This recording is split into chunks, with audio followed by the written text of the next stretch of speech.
31, 32절 읽겠습니다. 시작.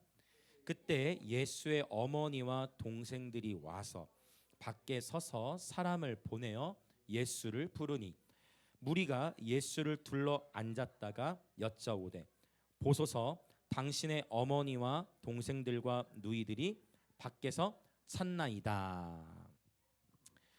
준희 사모님 아이들 친교실 쪽으로 부탁드릴게요. 네. 친교실에서 마음껏 놀으라고 전해주시면 감사합니다. 자, 31절 32절의 장면을 한번 이제 상상해 보기 원해요. 예수님의 지금 육신의 가족들은 어디 있죠? 예수님의 육신의 가족들은 집 안에 있는 게 아니고 예수님의 육신의 가족들은 지금 밖에 있어요. 그리고 반대로 오히려 무리들이 예수님을 둘러 앉아 있습니다. 무리들은 밖에 있는 예수님의 가족을 보고서 예수님께 예수님의 가족이 왔다고 전합니다. 우리가 그동안에 마가복음에서 계속 봤던 것은 무리들이 밖에 있고 그렇죠? 제자들이 안에 있는 그림이었는데 오늘 본문 안에서는 예수님의 가족들이 밖에 있고 무리들이 예수님 가까이에 둘러 앉아 있다. 그럼 왜 가까이 둘러 앉아 있겠어요? 여기서 앉아 있는 것은 약간 의미가 있어요. 단순히 급한 마음에 빨리나 치유받고 싶어, 빨리나 회복되고 싶어 차원으로 예수님, 우리 지난번에 이미 다 봤어요. 나병 환자라든지 손 마른 사람이었든지 다 어떻게 해서는 자기 나음을 받는 게 목적이었는데 그런데 오늘 본문에 봤더니 지금의 무리들은요 예수님을 둘러서 앉아있네. 둘러 앉아있다는 뭘 의미하겠어요? 지금 그분의 말씀에 귀를 기울이고 있는 거예요. 그렇구나. 결국 무리와 제자가 구분되기도 하지만 무리 가운데에서 제자가 될 자들이 있는 것입니다. 무리 가운데에서부터 예수님께 나아가는 여정이 있는 것이지요. 오늘의 본문은 굉장히 우리에게 희망을 주는, 소망을 주는 그런 본문이에요. 자, 그래서 이제 더 읽어볼게요. 이제 본문을 한번 쭉 다 읽어볼게요. 33절부터 35절까지. 자, 시작. 대답하시되 누가 내 어머니이며 동생들이냐 하시고 둘러 앉은 자들을 보시며 이르시되 내 어머니와 내 동생들을 보라. 누구든지 하나님의 뜻대로 행하는 자가 내 형제요 자매요 어머니이니라. 예수님의 대답이 지금 아주 흥미로워요.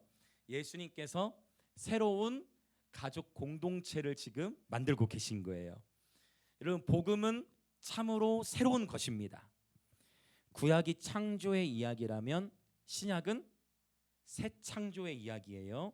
저와 여러분이 육신을 입고 이 땅에 태어납니다. 그러나 성령으로 말미암아 거듭나면 새 피조물이 되는 줄 믿습니다. 그렇죠? 예수님을 만난 자는 이전 삶이 지나가고 이전 것은 지나가고 보라 새 것이 되었도다. 새로운 삶의 여정이 시작되는 것입니다. 육신의 피로 맺어진 혈연 가족이 있지만 육신의 피가 아닌 누구의 피? 예수님의 피로 말미암아 맺어진 하나님 나라의 가족이 있다라는 것입니다. 주님께서 새로운 가족 공동체를 지금 제시해 주고 계신 거예요. 바로 새로운 가족 공동체, 예수의 피로 맺어진 하나님 나라 가족 공동체입니다. 이 새로운 가족 공동체만의 독특한 특징이 있어요. 예수님께서 언급하신 가족 구성원들을 보면 자, 가족하면 반드시 있어야 할 구성원이 하나의 이름이 언급되잖아요. 자, 그게 바로 무엇이냐면 아버지예요. 아버지. 그러니까 가족 구성원에서 아버지 역할이 굉장히 중요한데 어머니도 언급돼 있죠. 그 다음에 동생들도 언급돼 있단 말이에요. 또 자매들, 형제 다 언급돼 있어. 근데 가족 구성원에서 제일 중요하다 하면 물론 다 구성원이 다 중요하지만 가족 구성원 가운데 아버지가 있어야 되는데 아버지가 없어요. 왜일까요? 왜 아버지가 언급되어 있지 않는가?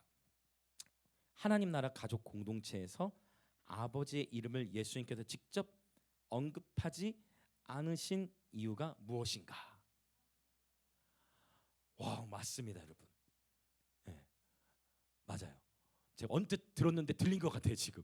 네, 그렇죠. 오직 아버지는 하나님 한 분밖에 없다라는 것을 지금 암시해서 보여주는 거예요. 그러니까 하나님 나라 가족 그렇잖아요. 이해되십니까? 하나님 나라 가족 공동체 안에서 우리에게 아버지는 오직 한 분 하나님뿐이심을 지금 보여주고 계신 거예요. 누가복음 2장에 가서 보면 예수님께서 사실 어린 시절 이야기가 잘 성경에 언급돼 있지 않지만 누가복음 2장에 가보면 예수님이 12살 되시던 해에 이제 유월절을 맞아서 예루살렘으로 올라가십니다. 절기를 따라 올라. 아빠와 엄마 같이 가요. 12살 때. 12살 지금 누구니? 하경이 나이가 12살인가? 맞죠? 하경이 나이. 자, 그래서 12살 나이 엄마 아빠 이름은 맞아요. 요셉과 마리아죠. 그래서 이때만 해도 예수님 아빠도 지금 언급이 되고 있어요.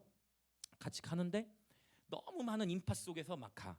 그리고 당시 유대 공동체 안에서는 어쩌면 누가복음 2장 보면 그런 생각 하시지 않았을지 모르겠어요. 아니 어떻게 부모가 아이를 잃어버렸는데 바로 찾지 않고 한참 시간이 지나 찾을까?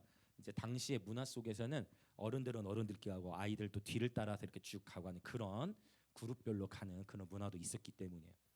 근데 가서 예루살렘에 가서 보니까 이제 만나야 되는데 누가 안 보여? 예수님이 안 보여. 우리 아들이 안 보여. 도대체 어디 있는가? 그래가지고 며칠을 찾았다고 합니까? 한 3일 동안을 예수님을 계속 찾는 거예요. 예수님을 막 찾아. 예수님이 전혀 보이잖아. 그런데 어디서 발견을 하느냐? 바로 예루살렘 성전에서 성전 안에서 발견하는 거예요. 가서 봤더니 예수님 뭐하고 계세요? 예수님이 앉아서 랍비들이 말씀하고 있는 것을 듣기도 하고 또 뭐도 한다. 질문도 하더라.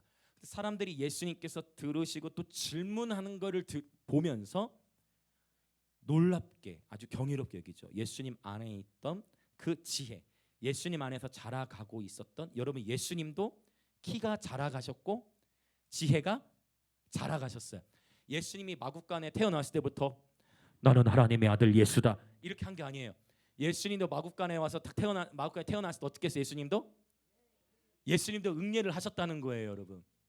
예수님도 응예 하셨어요. 예수님도 똑같이 아빠, 엄마 하는 시간들이 다 있었어요. 예수님도 뒤집기 하셨어요. 예수님도 그렇죠. 예수님도 모유를 먹었겠죠. 당시에 분유는 없으니까 그렇죠.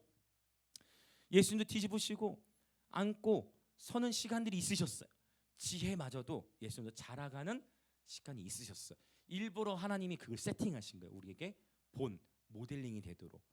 예수님께서도 지혜와 키가 쑥쑥 자라가시는데 12살 때 봤더니 예수님 안에 이미 지혜가 굉장히 비범할 정도로 쌓여져 있더라. 단순히 팔이 안으로 굽어서만이 아니라 저희가 예배 사역을 다니면서 다양한 교회들의 다음 세대를 만나는데 하나님께서 우리 영광 임직의 다음 세대들 안에도 지혜를 굉장히 열어주고 계심을 봅니다. 아이들의 질문과 아이들이 11시 예배 때 반응하는 모습들을 보면 하나님의 아이들의 굉장히 지혜를 모두에게 열어가고 계세요. 하나님의 임재 안에서 계속해서 우리 다음 세대들 가운데 지혜가 승하게 될 것을 예수님으로 선포합니다. 마치 다니엘이 그랬죠. 바벨론에 있을 때 바벨론의 박사들보다 몇 배나 승한 지혜였냐면 10배나 승한 지혜였다는 것입니다. 그 예수님께서 대답하시는 것, 질문하는 것 자체가 굉장히 특별했어요. 그래서 총명한 사람은 보면 벌써 뭐가 다를까요? 질문이 달라요. 질문하는 게 달라. 그래서 오늘부터 눈여겨 보십시오. 이제 아이들, 우리 아이가 질문이 어떻게 달라져? 질문이 달라져. 질문이 달라지는 것을 보게 되거든요. 예수님께서 그렇게 막 대답하고 질문하는 거 보고 사람들이 놀랍게 여길 때 거기서 이제 만난 거예요. 그래서 요셉의 부모님이 예수님의 부모님 요셉과 마리아가 예수께 묻습니다. 예수야, 예수님이라고 안 했겠죠. 예수야라고 했겠죠. 예수야 어디 있었니? 엄마 아빠가 너를 애타게 찾았단다 라고 막 표현할 때 그때 예수님 뭐라고 하시죠? 맞아요. 그때 예수님 뭐라고 하세요? 바로 내가 내 아버지 집에 있어야 하거늘 그 다음 어찌하여 나를 찾으셨나이까. 이때 이 말한 것을 그의 부모는 이해했을까요? 못했을까요? 자, 한번 이게 읽어보고 올까요? 자, 누가복음 2장 이 부분 좀 정확하게 짚고 넘어가기 위해서 누가복음 2장 49절과 50절 한번 읽어볼게요.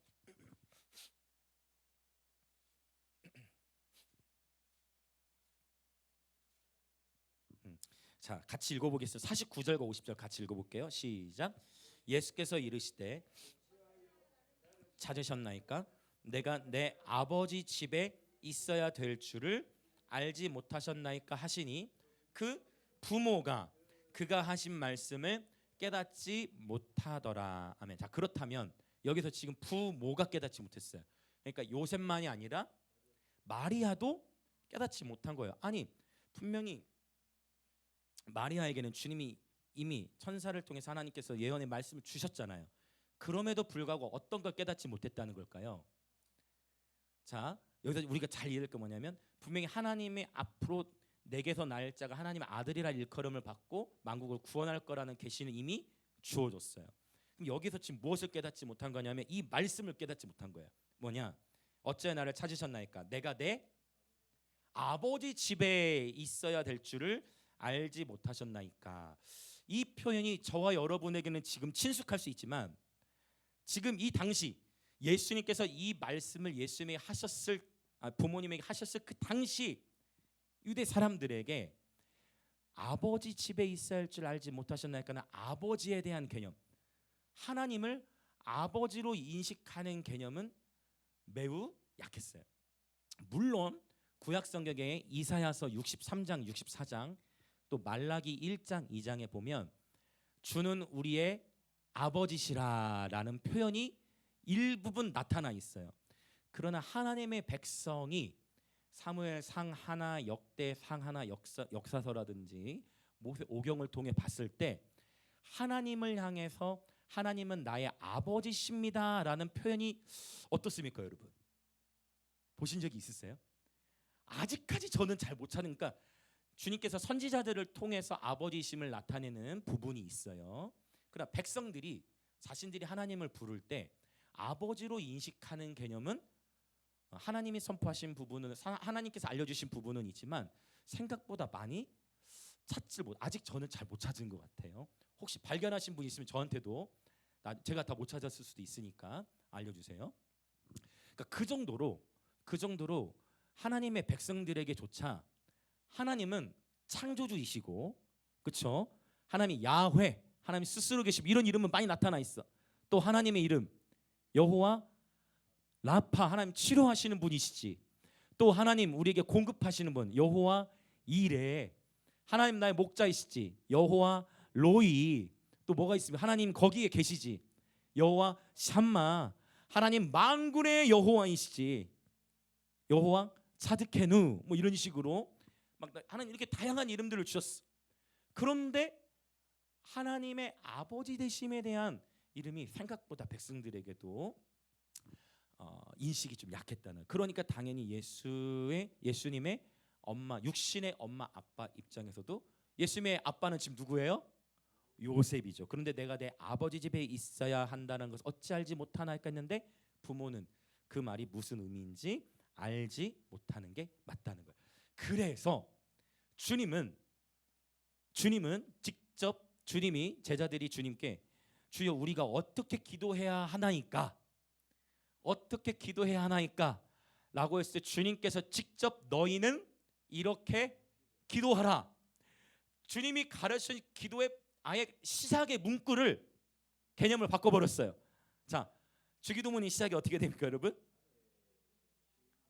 그렇죠. 하나님이라고 부르지 않고 하늘에 계신 우리의 아버지, 이렇게 기도하라는 거예요. 그러니까 주님이 바꾸시는 거예요. 새 창조의 시대, 새 언약의 시대 안에서 하나님을 과거의 구약에는 창조주로만 알고 전능자로만 알고 멀리는 위대하고 경이롭고 큰 분, 이 개념도 너무 중요해요. 이게 기초예요. 이 기초 중요해요. 그런 창조주이시고 위대하시고 놀라우신 하나님이신데 주님이 새 언약의 시대를 여시면서 우리에게 가르쳐 주신 거 뭐냐? 바로 그 놀라우시고 위대하신 그 하나님이 우리의 아버지이시다. 할렐루야. 자, 이렇게 인사합시다. 하나님은 우리의 아버지가 되십니다. 아멘. 그 아버지가 어디에 계세요? 내 안에도 계시지만 그분이 직접 계신 장소는 하늘에 계신 우리의 아버지라고 표현하고 있어요. 그 아버지, 하나님 아버지. 여러분, 아버지의 마음은요 언제나 자녀가 잘 되길 원해요. 아버지의 마음은 언제나 자녀가 행복하기를 원해요. 아멘. 그렇죠? 물론 그럴 수 있어요. 저와 여러분 우리의 삶 가운데에, 저와 여러분의 인생의 여정 가운데에 내가 육신의 부모로부터, 육신의 아버지로부터 사랑을 많이 못 받고 자란 경우에는 하나님 아버지에 대한 기본적인 선입견이 있게 돼요. 저를 포함해서. 그런데 감사하고도 놀란 것은 육신의 아버지는 불완전할 수 있지만 하늘에 계신 우리의 아버지는 완전하십니다. 하늘에 계신 우리의 아버지는 언제나 신실하세요. 하늘에 계신 우리의 아버지, 그 하늘에 계신 우리의 아버지, 공동체 아버지이시며 또한 나의 아버지, 여러분의 아버지가 되시는 줄 믿습니다. 또 이렇게 한번 인사합시다. 하늘에 계신 우리의 아버지는 언제나 신실하십니다. 아멘. 우리 하나님 아버지께서는 어느 정도로 저와 여러분을 사랑하시느냐. 네. 결국은 복음이에요. 결국은 저는 그 지난 며칠 전에 이명규 목사님이 설교 중에 했던 그 표현 저는 너무 좋아. 그 기쁨에 차서 하는 그 표정을 제가 봤어요. 이명규 목사님 설교하실 때. 저는 복음을 너무 사랑합니다. 좀 다를까? 이렇게 막 수요노바 있으시고, 저는 복음을 너무 사랑합니다. 굉장히 패셔너블 하시더라고. 근데 그 표현이 저는 그 감격을 알아. 복음. 우리 하나님이 저와 여러분을 어느 정도로 사랑하시느냐. 우리 부모님들은 아실 거예요. 자녀가 무엇을 잘해야만 예쁜 게 아니에요. 물론 잘 때 예쁘죠. 집안이 난리가 나다가도 잠들면 너무 예쁘고, 그러나 그 표현도 다 농담이 섞인 것일 거고, 결국 여러분 내 자녀가 무엇을 잘해야만 내 자녀가 아니라 실수하고 부족한 모습이 보여도 그 아이는 내 아이. 부모의 마음은 언제나 자녀에 향해 있죠. 아버지의 마음은 언제나 자녀에 향해 있죠. 돌아온 탕자 누가복음 15장에 나오는 두 아들 이야기에서도 둘째가 그렇게 형의 재산 탐닉하고 자기도 재산 미리 달라, 자기 미리 달라라고 했을 때 아버지는 주면 탕진할 걸 알아. 그러면 불구하고 어쩔 수가 없어. 그래서 줘. 방황할 걸 알면서도 주더라고요. 아버지의 사랑은 때때로 알면서도 주더라. 알면서도 줘. 아니나 다를까 다 방탕한 생활 속에 어려움을 겪고 다시 돌아올 때는 풍악을 울리죠. 여봐라, 풍악을 울려라. 저 소를 잡자. 죽었다 살아난 내 아들이 죽은 거예요? 안 죽고, 그러나 아버지에게는 죽은 것처럼 여겨지는 거예요.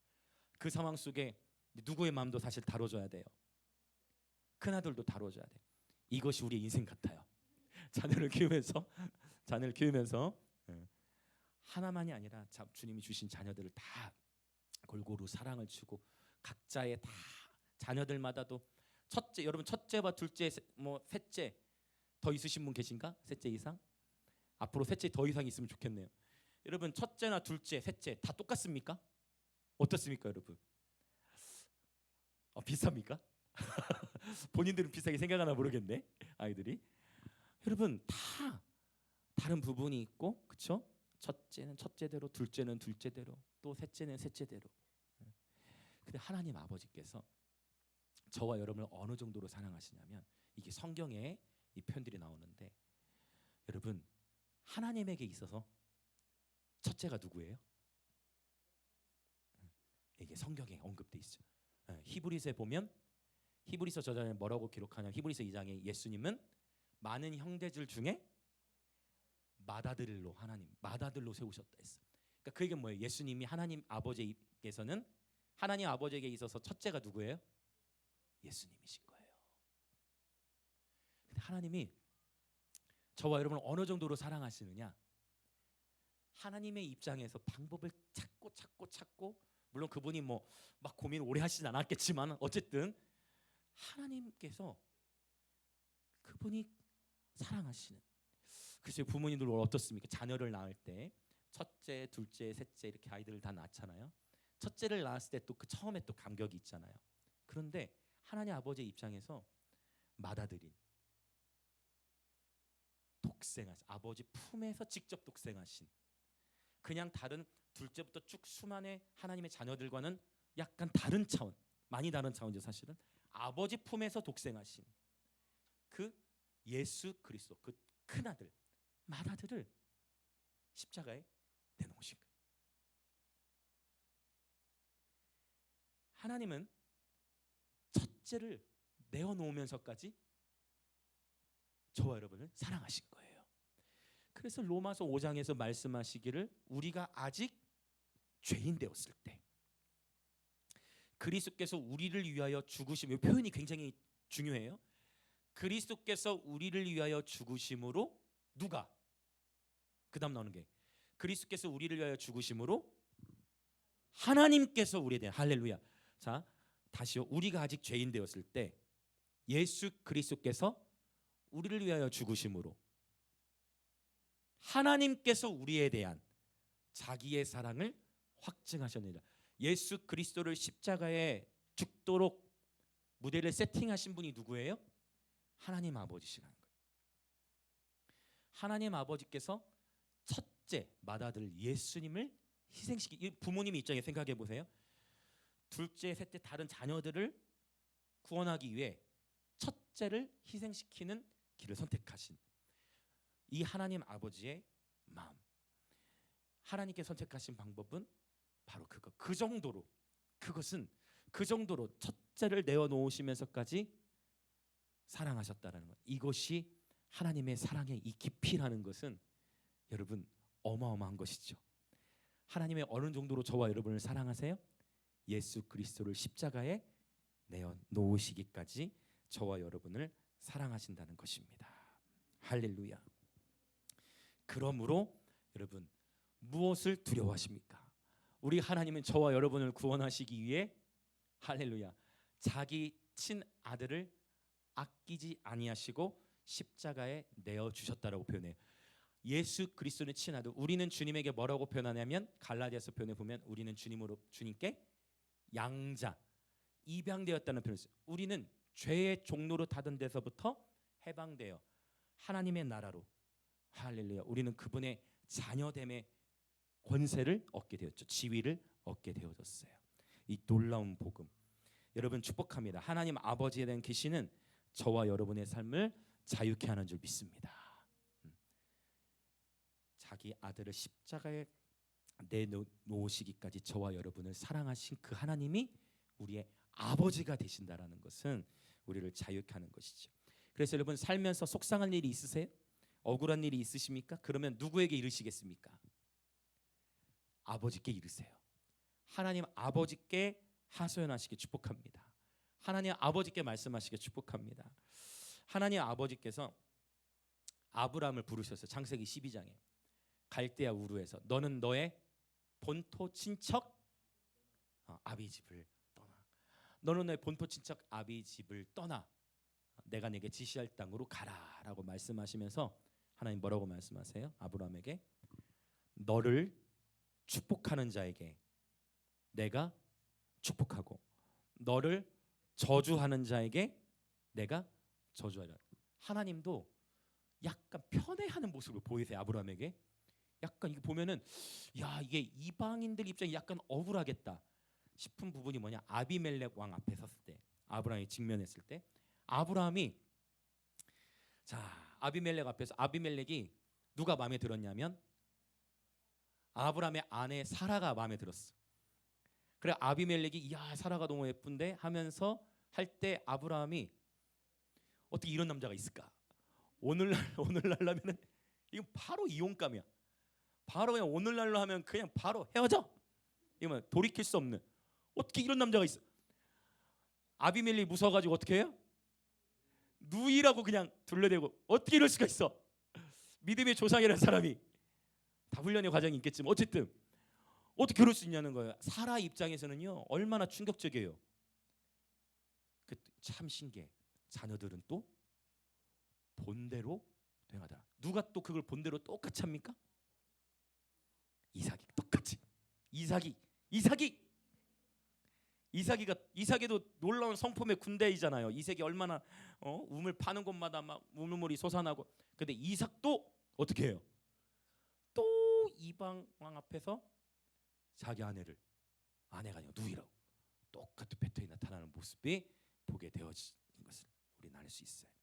여러분, 아브라함이 그렇게 속였음에도 불구하고 하나님께서, 물론 아브라함도 이 부분 다루심을 받아요.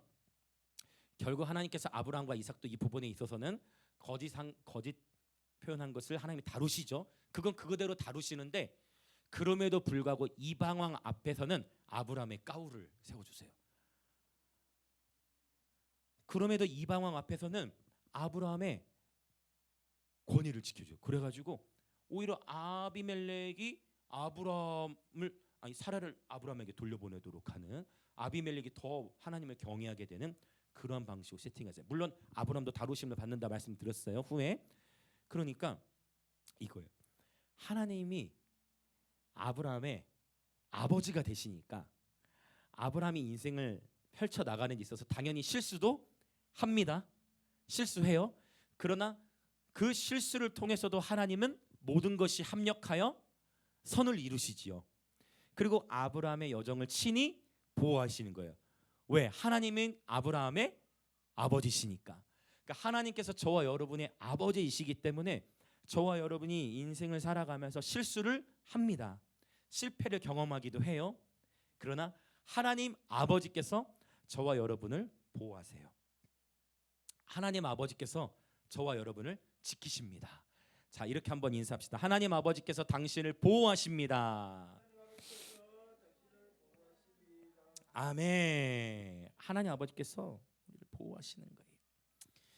자, 그러면 하나님께서 아브라함에게 주신 권세가 나에게도 있기를 원한다 하시는 분들은 아멘. 아멘. 생각보다 원하시는 분 많이 있는 점 제가 좀 작은 것 같은데, 자, 내가 너를 축복하는 자에게는 축복하고 너를 저주하는 자에게는 내가 그를 저주할 것이다. 이런 어마어마한 아브라함에 허락하신 권세가 내게도 있기를 원한다 하신 분들은 아멘. 좀 너무 살벌한가? 그래서 저는 저에게 함부로 대하는 사람을 더 축복해요. 진짜예요. 저는 그래서 누군가 나에게 불합리함을 가했다. 그러면 저는 그 사람을 바로 먼저 용서 기도하고 축복해요. 제가 신앙이 어렸을 때는 저 자신의 억울함을 해결하고 저 자신의 마음이 자유케 되기 위해 용서하고 축복했다면, 아브라함의 축복이 내게 이미 임해 있다는 것을 깨달은 뒤로는 누군가 나에게 함부로 대한 사람이 있으면 저는 진짜 그 영혼에게, 왜냐하면 하나님이 내 아빠기 때문에 진짜 그 영혼을 위해서 용서하고 축복해요. 할렐루야. 할렐루야. 여러분, 이 아브라함의 축복이 여러분에게 있으시길 축복합니다. 그리고 용서와 축복의 차원이 단순히 내 억울함의 감정, 이제 그 옛사람의 사이클은 십자가에서 죽고, 아멘, 내가 단순히 회복되는 차원이 아니라 그 영혼을 위하여 용서하고 축복을 비는 그런 놀라운 왕같은 제사장들로 일어날지어다. 그렇게 일터에서 왕같은 제사장으로 일어나십시오. 그렇게 친척들과의 관계, 가족과의 관계, 일터에서, 학교에서 왕같은 제사장으로 일어나시길 축복합니다. 왕같은 제사장의 특징, 왕같은 제사장에는 저주의 권세가 없어. 심판은 오직 하나님이 하시고 제사장에는 오직 축복의 권세만 있는 것입니다. 자, 옆에 계신 분에 또 인사합시다. 왕같은 제사장으로서 늘 축복합시다. 늘 축복하셔야 돼요. 자, 또 학교와 가정과 일터에서 늘 축복합시다. 분명히 있어. 분명히 여러분의 일터에서 여러분을 시기하고 질투하고 분명히 있어. 분명히 그리스도인들을 여러분이 복음대로 믿음대로 살려고 한다면 그러한 어려움들을 겪게 돼요. 가족과의 관계들, 친척과의 관계 안에서도 여러 다양한 갈등들이 있을 수도 있고. 여러분 축복합니다. 하나님 아버지는 누구 편이시다? 내 편이시다. 아들 편이시다. 딸 편이시다라는 것입니다. 자, 그 정도로 아브라함의 축복이 내 삶에 임할 정도. 그렇다면 바로 아브라함에게 주신 권세가 내게도 있으려면 결국 어떻게 해야 될 것인가? 하나님 아버지와의 온전한 신뢰 관계가 세워져야만 한다는 것입니다. 주님은 그래서 어떻게 말씀하시느냐? 그 새로운 가족 공동체 구성원이 되는 데 있어서 다시 한번 읽어볼게요. 우리 마가복음 본문의 3장 35절을 다시 한번 읽어봅시다. 35절 다시 읽어봅니다. 시작. 누구든지 하나님의 뜻대로 행하는 자가 내 형제요 자매요 어머니이니라. 이것은 무서운 말씀일 수도 있고 희망이 되는 말씀일 수 있어요. 자신이 예수님과 가깝다고 생각하는 사람들은 진짜 내가 하나님의 뜻대로 행하고 있는지를 돌아봐야 하고, 자신이 예수님과 좀 멀리 있었다, 나는 무리일 뿐이다 라고 생각했던 사람들은 나도 하나님의 뜻대로 행한다면 하나님 아버지의 가족이 되어 아브라함의 축복을 누리며 살아갈 수 있다는 희망이 있는 것입니다. 자, 그렇다면 관건은 예수님께서 말씀하신 하나님의 뜻대로 행하는 자가 어떤 자인지, 이것이 오늘의 가장 큰 핵심이에요. 약간 추상적일 수 있잖아요. 하나님의 뜻대로 행하는 자. 근데 이 부분이 도대체 어떤 의미인가? 자, 이제 우리 성경을 한번 또 찾아볼게요. 우리 마태복음 7장. 이제 이 말씀 읽고 우리 기도할 준비를 하겠습니다. 마태복음 7장. 자, 마가복음에서 하나님의 뜻대로 행하는 자라는 표현을 마태복음에서는 어떻게 언급하고 있는지 마태복음 7장 21절 읽겠습니다. 시작. 나더러 주여 주여 하는 자마다 다 천국에 들어갈 것이 아니요 다만 하늘에 계신 내 아버지의 뜻대로 행하는 자라야 들어가리라. 자, 하나님의 뜻대로 행하는 자라는 표현을 마태복음에서는 어떻게 표현했어요? 뒤에 좀 더 가보시면 다만 하늘에 계신 내 아버지의 뜻대로 행하는 자, 그러니까 같은 거예요. 사실은 하나님의 뜻대로 행하는 자, 결국 하늘에 계신 내 아버지의 뜻대로 행하는 자, 결국 뭐예요? 하나님 말씀에 대한 순종을 말씀하는데요. 자, 그럼 좀 더 읽어볼게요. 자, 22절 시작. 그날에 많은 사람이 나더러 이르되 주여 주여 우리가 주의 이름으로 선지자 노릇하며 주의 이름으로 귀신을 쫓아내며 주의 이름으로 많은 권능을 행하지 아니하였나이까 하리니 그때 내가 그들에게 밝히 말하되 내가 너희를 도무지 알지 못하니 내게서 떠나가라. 자, 우리가 예전에 은사 부분 다루면서 한번 나눴을 거예요. 다시 점검해 보자면 주여 주여 하는 자마다 다 천국에 들어갈 것이 아니요 하늘에 계신 아버지의 뜻대로 행하는 자라에 들어가는데, 선지자 주의 이름으로 선지자 노릇했다는 건 뭐냐면 지금 예언 사역을 의미하는 거예요. 아무리 예수의 이름으로 예언을 한다 할지라도 그것이 천국을 보장하지 않는다. 무조건 보장하지 않는다는 거죠. 자, 그다음에 주의 이름으로 뭐를 쫓아내요? 귀신, 축기를 말하는 거죠. 귀신을 쫓아내. 또 주의 이름으로 많은 권능을 행해. 능력 행함의 은사예요. 예언과 축기, 능력 행함의 이런 귀한 사역들이 나타나. 그런데도 주님은 그 사역자들을 향해 뭐라고까지 표현하시는 거예요? 나는 너희를 도무지, 그냥 모른다는 것도 아니야. 나는 너희를 도무지 모른다. 불법을 행하는 자들아 내게 따르니까, 이들이 주의 이름으로 귀신을 쫓아내고 주의 이름으로 예언을 했고 주의 이름으로 많은 능력을 행했는데, 주님은 그들이 주의 뜻을 행했다고 표현하지 않고 그들이 뭐를 행했대요? 불법을 행했다라고 표현하고 있어요. 그러면서 주님이 뭐라고 말씀하시느냐? 24절 25절 읽겠습니다. 시작. 그러므로 누구든지 나의 이 말을 듣고 행하는 자는 그 집을 반석 위에 지은 지혜로운 사람 같으리니 비가 내리고 창수가 나고 바람이 불어 그 집에 부딪히되 무너지지 아니하나니 이는 주추를 반석 위에. 자, 계속 읽어볼까요? 나의 이 말을 듣고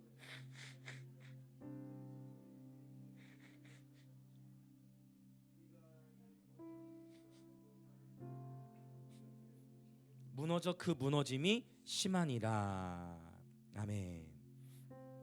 주님이 말씀하신 뭐냐면 결국 하나님의 말씀에 순종해야 된다라는 것을 말해요. 얼마나 내 삶 가운데에 사역의 능력이 나타나느냐, 이것이 중요한 것이 아니고 얼마나 내 삶이 하나님이 주신 말씀에 순종하고 있느냐, 이것이 중요하다는 거예요. 그래서 여러분, 자녀됨의 지위는 저와 여러분이 예수님을 나의 구원자, 예수님을 나의 주인으로 영접할 때 주어져요. 다시, 자녀됨의 지위는 예수님을 나의 구원자, 주인으로 모셔드릴 때 주어집니다.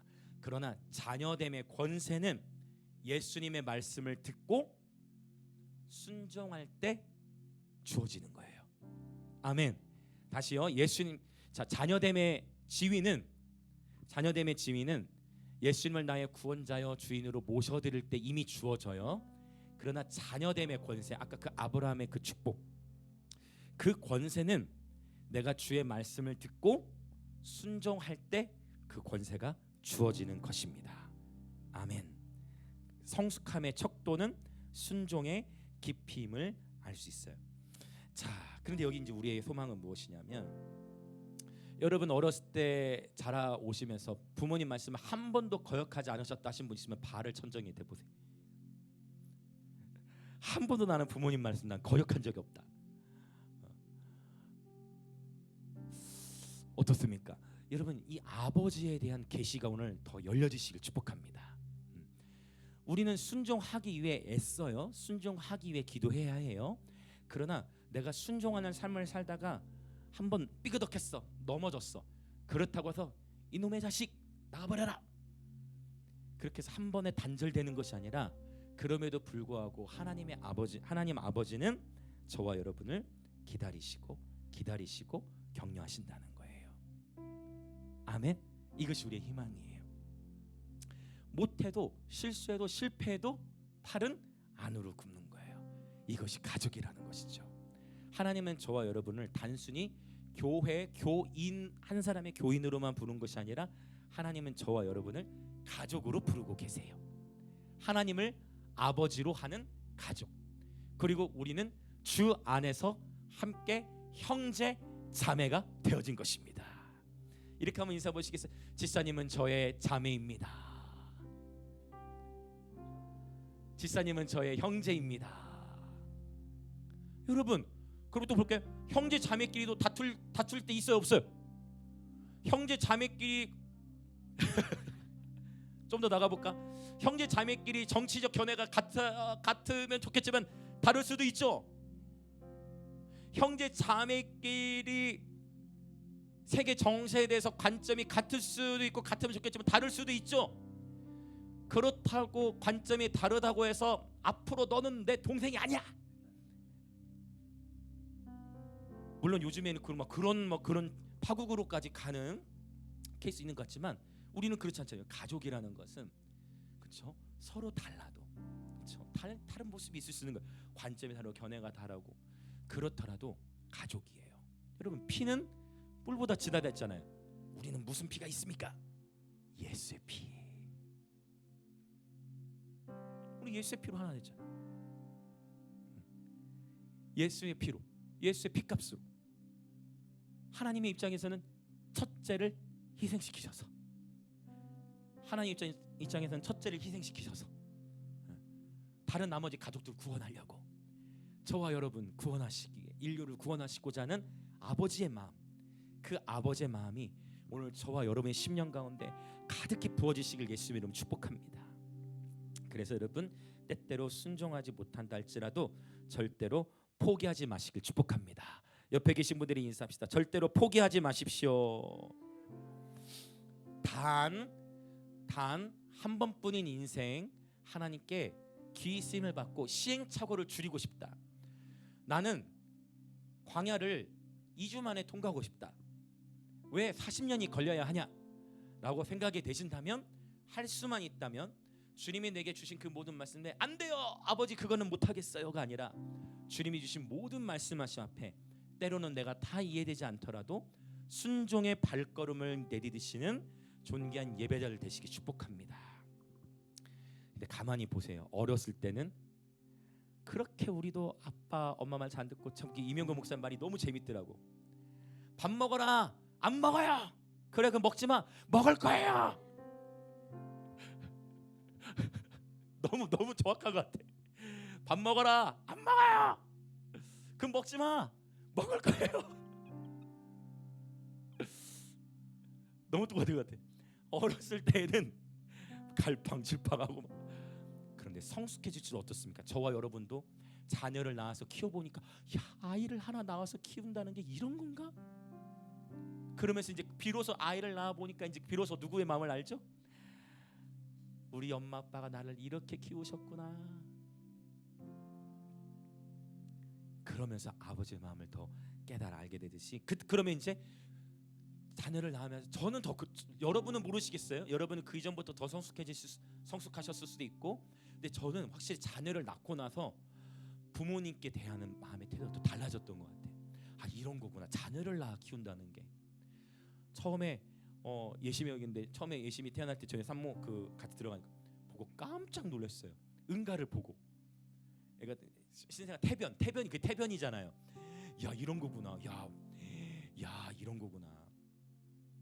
이 자녀를 낳아서 아이를 키운다는 것은 이 부모가 이렇게 나를 이렇게 기저귀 갈고 내 오줌 똥을 다 받아내가면서 내 오줌과 똥을 다 부모님이 갈아주면서 이렇게 키웠구나. 그러면서 저도 아이들이 기저귀를 갈면서 부모님의 사랑을 더 생각한 것 같아요. 그러니까 부모님께 대하는 마음의 태도, 삶의 태도가 달라지고 성숙해지게 되더라고요. 그래서 깨달았어요. 하나님 아버지가 보실 때 성숙한 자녀. 여러분 어린아이는 어린아이다워야 돼요.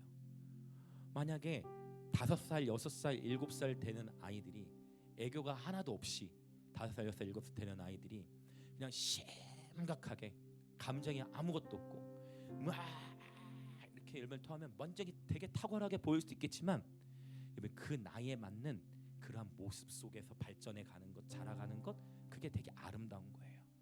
요즘에는 제가 이제 하은이가 커가지고 엉덩이를 쉽게 잘 못 때려요.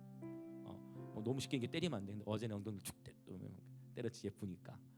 근데 어렸을 때는요 하은이가 어떻게 했냐면요, 하은아 엉덩이 하면 쭉 내밀어. 지금은 여러분이 상상도 하실 수 없겠지만 하은이 바로 우리 하면 엉덩이 쫙 내밀어. 왜 내밀어요? 때려달라는 거예요. 엉덩이가 너무 그 근육질이에요. 굉장히 여러분이 하실 수 없는, 그쵸? 저만이 할 수 있는 가족관계 안에서. 근데 어렸을 때는 그걸 되는 거예요. 근데 지금요 아마 엉덩이 대봐 안 내밀어요. 근데 침대에 누워있을 때 한 번씩 컨디션 좋을 때 툭툭툭 컨디션 안 좋을 때는 그거 하면 안 되잖아. 민감할 수 있거든. 이 시기에. 근데 이해되세요? 자라가야 되는 거예요. 근데 어렸을 때는 그 자체로 여러분 이뻐해 주세요. 때로는요 어렸을 때는요 울어요. 다시 말씀드려요. 예수님 태어날 때 어떻게 하셨다고요? 예수님 태어날 때 나는 하나님의 아들 예수다. 이게 아니에요. 예수님이 태어나실 때 어떻게 했다고요? 굉장히 성숙한 응애이신데 감사합니다. 여러분 예수님도 똑같이 응애를 하셨다고요. 똑같이 응가하시고 그러면서 자라가는 거예요.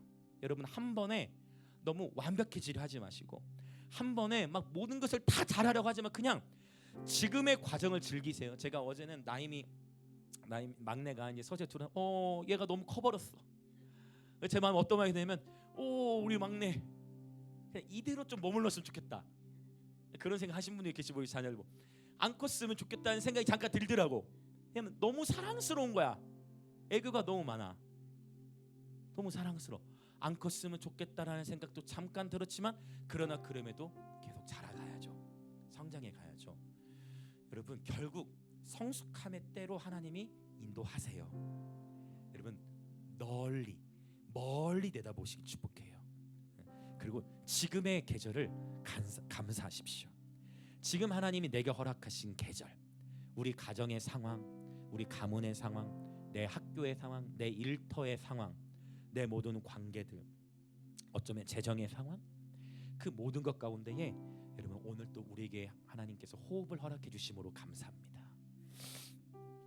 자, 이제 기도할 준비를 하려고 하는데요. 이야기를 나누고 기도하고자 합니다. 제가 월요일 새벽부터, 그러니까 주일에 말레이시아 갔다 주일 오전에 도착했고 예배도 잘 드렸었죠. 저녁에 보민이 할아버지 장례식 갔다가 그때까지도 괜찮았어. 근데 집에 와서부터 월요일 한 새벽쯤부터 오른쪽 어깨가 아픈 거예요. 왜 그러지? 라고 했는데 월요일 아프다가 화요일 오전쯤에 또 잠깐 괜찮아져. 화요일 또 괜찮아졌어. 화요일 오전 좀 점점 괜찮아지네라고 생각을 했는데 화요일 저녁 한 11시 이제 12시면 수요일 새벽 넘어가는데 그때부터 통증이 너무 심한 거예요. 오른팔이. 처음에 어깨만 그랬는데 수요일 새벽에는 잠을 잘 못 잤어요. 손 전체가 마비가 온 거예요. 아예 안 움직여. 살짝만 돼도 너무 아픈 거야.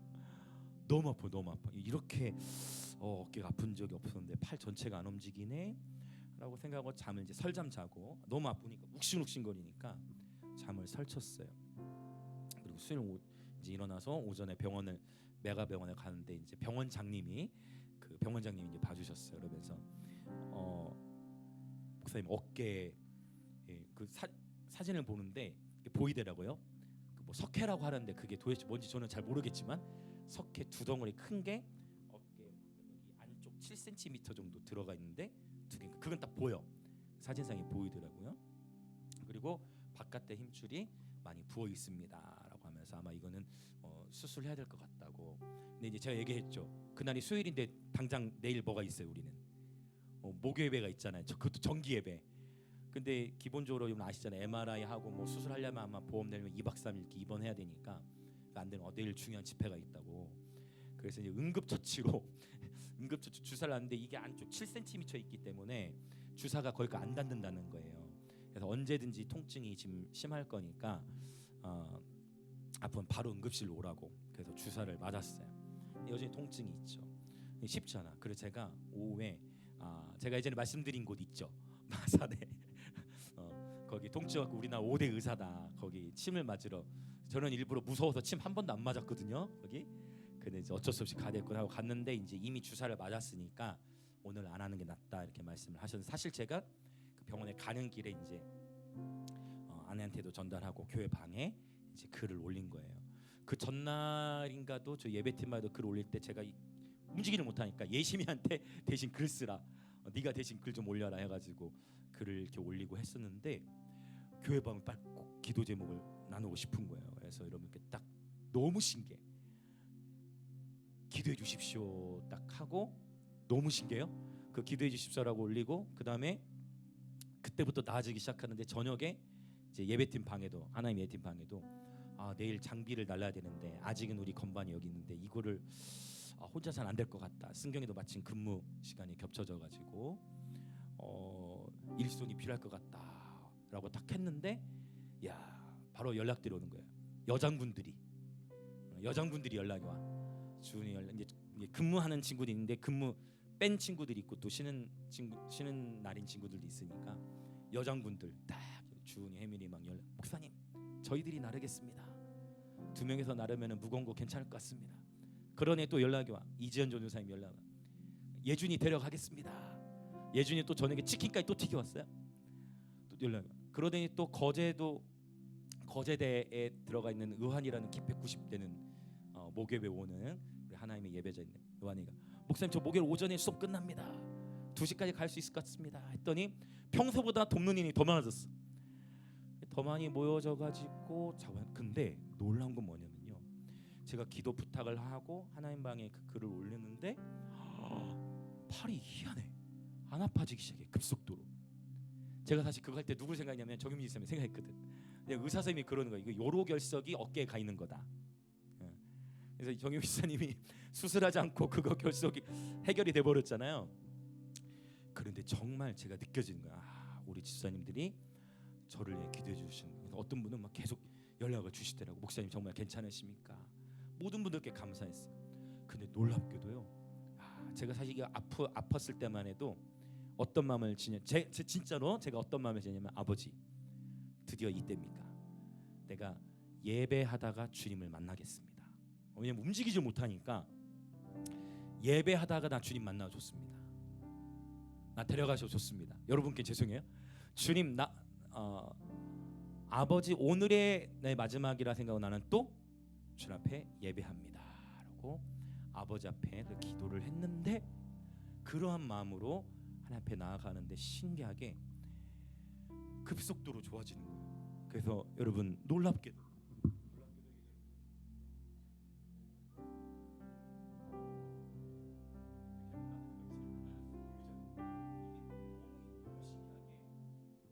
움직여지는 거예요. 너무 신기한 거예요. 하나님께서 고쳐주신 거죠.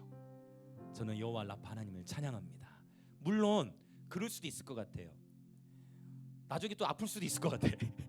그러면 그때 또 기도를 부탁하든지 더 이상 못 참으면 수술로 갈 수 있겠죠. 그러나 적어도 지금은 하나님께서 저를 치유해 주심을 저는 확신합니다. 바로 여러분들의 기도를 통해, 하나님께 우리 지체들의 기도를 통해 하나님이 저의 어깨를 만져주셨어요. 그리고 저는 알아요. 저에게 패턴이 있어요. 이게 하나님 아빠가 저를 다루시는 패턴이 있어요. 제가 잘 안 쉬려는 경향이 있다 보니 저의 아빠는요, 저의 하나님 아빠는, 여러분의 하나님 아빠는 어떤지 모르겠어요. 저의 하나님 아빠는 주호야 너 지금 쉬어야 될 것 같다 하면은 저를 병원에 넣으시든지 아니면 저를 그냥 잠들게. 저의 하나님, 여러분의 하나님 아빠는 어떤지 모르시겠는데 저의 하나님 아빠는 주호야 삐 너 강제 휴식 들어가야 되겠다 하면 어김없이 예측할 수 없는 딱 일들 속에 하나님 저를 강제 휴식을 하게 하시고, 근데 너무 감사하게 여러분 예배가 펑크나지 않잖아요. 사역도 펑크나지 않아. 딱 말레이시아도 갔다 와서 그래서 수요일 저녁에는 잠을 잘 잤어요. 계속 졸리더라고요. 재워놓고 주님이 수술하시나 봐요. 잠 되게 잘 잤어. 아 그렇구나. 그래서 여러분 우리 하나님 아버지께서는 저와 여러분의 그 모든 것을 아세요. 물론 저에게도 지혜가 필요하죠. 아프기 전에 안식하는 법을 배워야 돼. 예수님이 안식일의 주일이라고 설교해놓고도 저도 안식은 안 된다. 아니면 주님이 그러니까 강제로 쉬게 하시기 전에 알아서 우리는 잘 쉬어야 한다라는 것을 또 교훈을 받은 것 같아요. 여러분 함께 기도해 주셔서 감사해요. 이것이 하나님의 나라예요.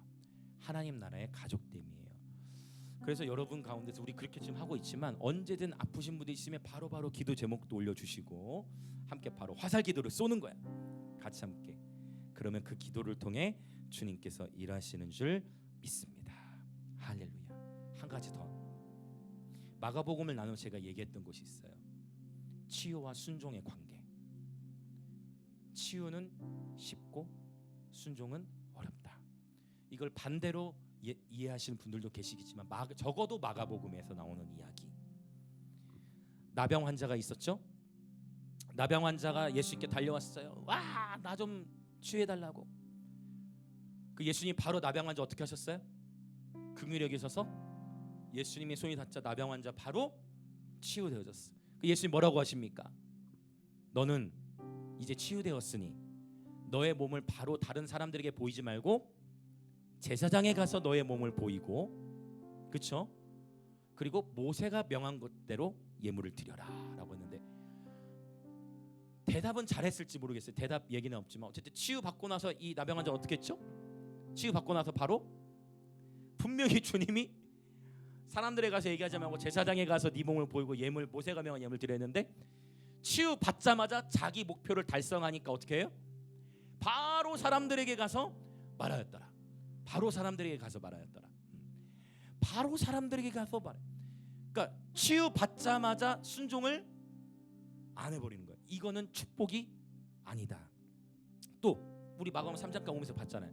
손 마비된 사람, 그 사람이 떠오르더라고. 제 모습 오른손이 마비돼 있으니까 손 마른 사람 나왔을 때 떠오르더라고. 그 손 마비된 거잖아요. 손 마비된 사람 예수님께서 일어나 가라 하니까 그 어떻게 됐어요? 손이 펴져 버렸어. 손 펴져 버렸죠. 그래도 주님이 대조해서 보여주잖아요. 바리새인들의 마음은 어떠했다? 완악했다. 그 완악한 단어가 역시 굳어있다라는 표현이 있죠. 바리새인들은 아무리 예수님 말씀하셔도 예수님 말씀을 깨닫지 못하고 순종하지 못하는 모습을 보였다라는 것이에요. 하나님께서 저와 여러분에게 말씀하시는 것, 이 치유와 순종의 관계 안에서 여러분 결국 이 성숙함의 여정, 순종, 하나님의 뜻을 행하는 그러한 행복한 삶이 저와 여러분의 목표가 되어지시길 축복합니다. 아버지의 뜻에 순종하는 삶, 아버지의 뜻에 순종하는 만큼 저와 여러분에게 하나님이 하늘의 권세를 주시는 줄 믿습니다. 마지막 한 가지만 더 나누고 기도하기를 원하는데, 수요일 저녁에 말레이시아 선교사님에게서 전화가 왔어요. 글로벌 서밋 준비하셨던 선교사님. 근데 뭐라고 말씀하시냐면, 본인은 먼저 본인이 얘기하시는 거예요. 본인이 이 글로벌 서밋 마치고 토요일부터 본인의 오른쪽 다리가 마비됐대. 갑자기 오른쪽 다리가 마비됐다는 거예요. 그리고 주일 예배를 드리고 주일 저녁부터 마비됐던 다리가 풀렸대. 근데 저는 공교롭게도 주일 저녁에서 월요일 새벽 넘어가는 시점부터 어디가 마비됐어요? 오른팔에 마비가 왔거든요. 너무 신기한 거예요. 선교사님은 오른쪽 다리가 마비돼 있었고 저는 오른 팔이 마비돼 있었던 거예요. 물론 모든 질병이 다 영적인 원인은 아닐 수 있고, 그렇죠? 또 모든 질병이 다 죄로 인한 것도 아니다 했어요. 다 그 질병, 어떤 질병은 주님께서 요한복음 9장에 말씀하시기를 날 때부터 소경된 자, 그의 죄 때문도 아니요 부모의 죄 때문도 아니요 이 일을 통해 하나님의 영광을 나타내기 위함이다 라고 하나님 말씀하셨어요. 그래서 선교사님이랑 전화 통화하면서 아하, 그렇다면 이것은 영적 전쟁과 연결된 것이구나 라는 것을 제가 인식했어요. 모든 질병이 다 그런 것은 아니지만 오른 다리와 오른팔, 주체자는 오른 다리, 예배 인도자는 오른팔, 그렇구나 라는 것을 인식했어요. 여러분 영적 분별력이 있으시길 축복합니다. 그 가운데 껴서 아하, 하나님께서 새 일을 행하시겠구나, 내일 바로 목예배 가운데 하나님 더욱 큰 은혜를 부어주시겠구나 라고 생각하게 되어졌습니다. 자, 이제 이 시간 우리 기도하겠습니다. 저와 여러분은 하나님 나라 가족으로 부름 받았습니다. 자, 원컨대 우리 모두가 하나님의 말씀을 듣고 순종함으로 하나님의 뜻대로 행하는 자가 되어 하나님 나라의 가족됨의 권세를 누리며 살아가시기를 예수님의 이름으로 축복합니다. 그래서 이 시간 기도할 때 예수님, 우리에게 새로운 가족 공동체를 허락해 주셔서 감사합니다. 제가 느꼈어요. 여러분들이 저를 위해서 기대 주고 계심을. 예수님을 통해서 하늘에 계신 한 아버지를 중심으로 새로운 가족 공동체가 되게 하시니 감사합니다. 하나님 나라 가족의 기준은 혈연이 아니라 순종임을 알게 하셨으니 우리 모든 지체들 하나님의 뜻대로 행하는 삶, 하늘에 계신 우리 아버지의 뜻대로 행하는 순종의 삶이 되게 하여 주시옵소서. 그리하여 하나님 아버지의 자녀됨의 권세가 우리의 가정과 학교와 일터 가운데 또 만나는 모든 이들과의 관계 가운데에 나타나게 하옵소서. 이 시간 주야모 외치며 같이 통성으로 기도하겠습니다. 주여! 오 하나님 아버지 감사합니다. 오 주님, 오늘 하나님 나라 안에서 새로운 가족 공동체가 있음을 보게 하시니 감사합니다. 오 하나님, 어쩌면 치유를 받지만 치유받고서 순종하지 않고 예수님을 외면할 바에는 치유를 받지 않는 것이 더 복이 있는 것임을, 왜? 적어도 그 치유받기 전까지는 내가 예수님을 찾을 테니, 어쩌면 예수님을 찾는 동기도 예수님을 그냥 사랑해서가 아니라 내 병이 나았으면 좋겠고, 내가 잘 됐으면 좋겠고, 내가 내 삶이 좀 풀어졌으면 좋겠어라는 생각으로 예수님을 찾는다면, 그것이라도 동기가 그렇게라도 예수님을 찾을 수 있다면 오히려 그것은 주님의 제자가 될 수 있는 기회가 있으니 오히려 그것이 더 낫지 않은지 아버지 마가복음을 통해 보게 됩니다.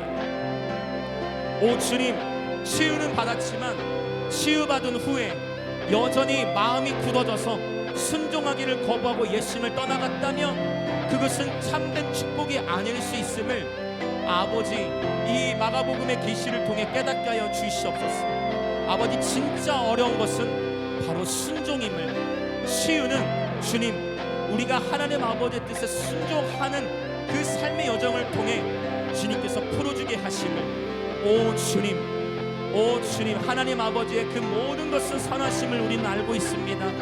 아버지 오늘 또 우리가 구하는 것은 아버지 하나님이 우리의 아버지가 되어주셔서 감사해요.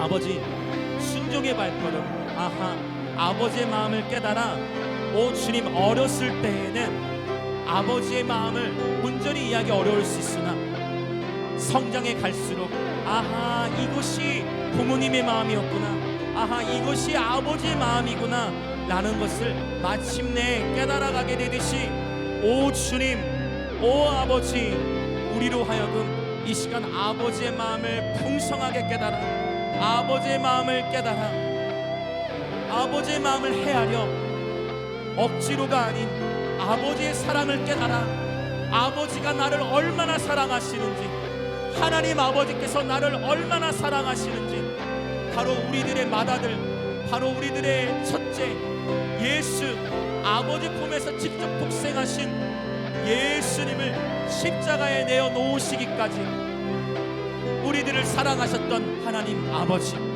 오 하늘에 계신 우리의 아버지, 우리를 너무나 사랑하셔서 예수님을 십자가에 내어 주셨던, 그 정도로 우리를 사랑하시고 우리를 품기로 작정하신 아버지의 마음을 깨달아 아버지의 사랑이 동기가 되어 아버지의 뜻, 하늘에 계신 우리 아버지의 뜻에 순종하는 삶을 사는, 예 주님 나의 성공, 나의 치유, 나의 회복 차원을 넘어서서 아버지의 사랑을 깨달아 아버지의 마음을 깨달아 순종하는 삶을 살 때 치유는 따라오는, 오 주님 치유는 따라오는, 그래서 순종도 되어지고 치유도 받는 예배자들 되게 하여 주옵소서.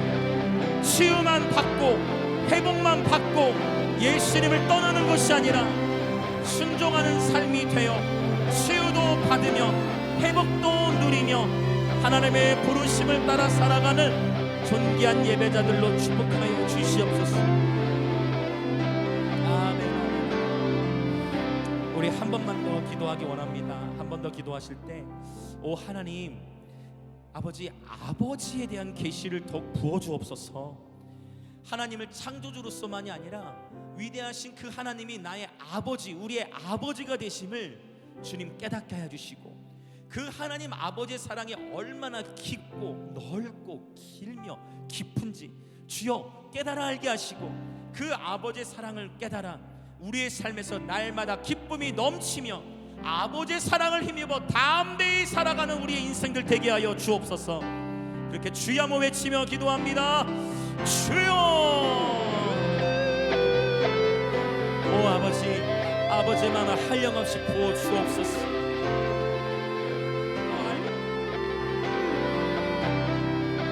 더 알게 하소서. 아버지의 마음을 더 알게 하소서. 아버지, 오 아버지, 성령으로 우리와 함께 하시고 세상 끝날까지 우리와 함께한다 말씀하신 오 주님의 말씀, 오 우리의 아버지, 육신의 아버지는 불완전하다, 하늘에 계신 우리 아버지는 완전하시니, 하늘에 계신 우리 아버지가 우리를 보호하시니, 오 주님, 오 아버지, 아버지의 사랑을 깨달아 알기 원합니다. 아버지, 우리의 모든 생명이 아버지에게 달려 있습니다. 우리의 모든 생명이 주님 안에 있습니다. 우리의 모든 미래도 주님 안에 있습니다. 우리의 모든 미래도 아버지 안에, 우리의 모든 삶의 여정이 아버지 손 안에, 예 아버지께서 보호하시고 지키십니다. 아무도 아버지 손에서 우리를 빼앗을 자가 없습니다. 아무도 하나님 아버지 손에서 우리를 빼앗을 자가 없습니다. 주님, 그리하여 날마다 담대히 기쁨으로 우리 하나님 아버지의 사랑을 힘입어 나의 날마다 기쁨, 날마다 주님 주시는 평안 가운데에 그렇게 주님과 동행하며 살아가는 예배자 되도록 주님 축복하소서.